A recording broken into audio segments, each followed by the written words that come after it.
वालेकुम, मैं sir doctor Zeeshan, interventional cardiologist, एक नई इन्फॉर्मेटिव वीडियो के साथ। अच्छा, मेरे से ये मरीज सवाल कर रहे हैं ये वीडियोस देख के भी, वैसे भी, कि डॉक्टर साहब आप एंजियोग्राफी का तो बता रहे हैं कि कैसे करते हैं और क्यों करते हैं, इसका क्या फायदा है।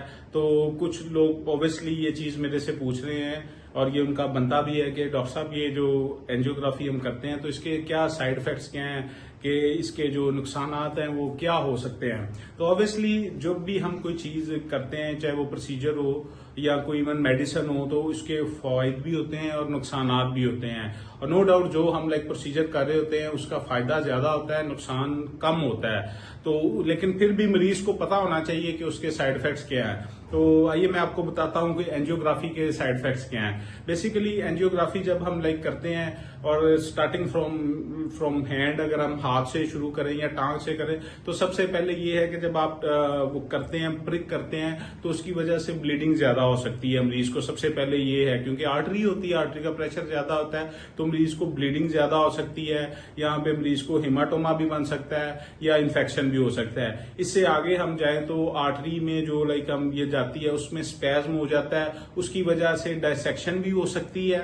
डायसेक्शन क्या होता है कि आर्टरी के अंदर चीरा आ जाता है, और इवन अगर कोई इसकी आप कह लें कि कुछ इस तरह वो वायर वगैरह हो जो कह लो कि उसको क्रॉस कर जाए, तो उससे परफोरेशन भी हो जाती है। तो बेसिकली एंजियोग्राफी से आपकी जो रेडियल आर्टरी है, इवन नीचे डिसेंडिंग एओर्टा या फेमरल आर्टरी है, उसकी परफोरेशन भी हो सकती है और अंदर फिर उससे खून बह जाता है। उससे आगे हम जाएं तो रूट में आ जाते हैं। रूट में बेसिकली इससे क्लॉट कोई बन के, क्योंकि ये फॉरेन बॉडी है, जब फॉरेन बॉडी जाएगी तो खून उसके गिर्द जमता है, और वो क्लॉट निकल के ऊपर अगर दिमाग में चला जाए तो उससे मरीज को, जिसे कहते हैं ना कि फालिज भी हो सकता है। इवन ये क्लॉट निकल के आपका बाकी भी किसी बॉडी में जा सकता है, आपकी किसी टांग में भी जा सकता है, आपके फेफड़ों में भी आ सकता है। तो ये भी इसकी वन ऑफ द कॉम्प्लिकेशंस है। फिर जब हम रूट में एंजियोग्राफी करते हैं, डाई देते हैं, तो डाई देने के दौरान इवन जो जिसे कहते हैं ना कि बबल्स भी, एयर बबल्स जा सकते हैं, तो उससे भी मरीज को कार्डियक अरेस्ट भी हो सकता है। तो उसकी प्रिवेंशन करनी होती है, जो बेसिकली डॉक्टर जो कार्डियोलॉजिस्ट कर रहे होते हैं वो इस चीज को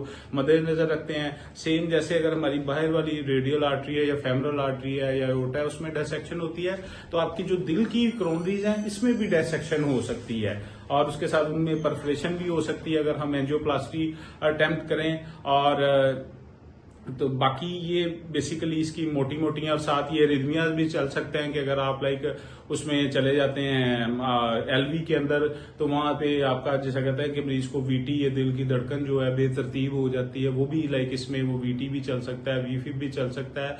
तो बेसिकली ये पार्ट एंड पार्सल है एंजियोग्राफी के।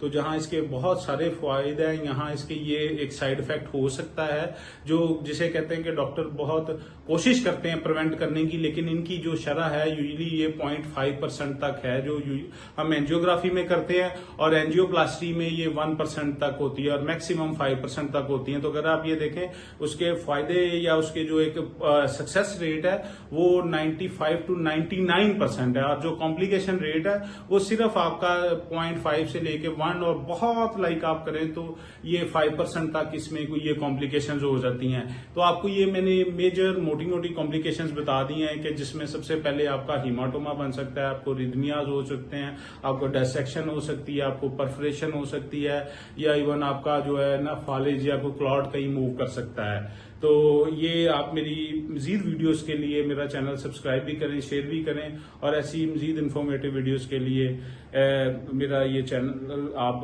बाकी लोगों को भी बताएं। मुझे उम्मीद है कि आपको ये वीडियो पसंद आई होगी। बहुत शुक्रिया।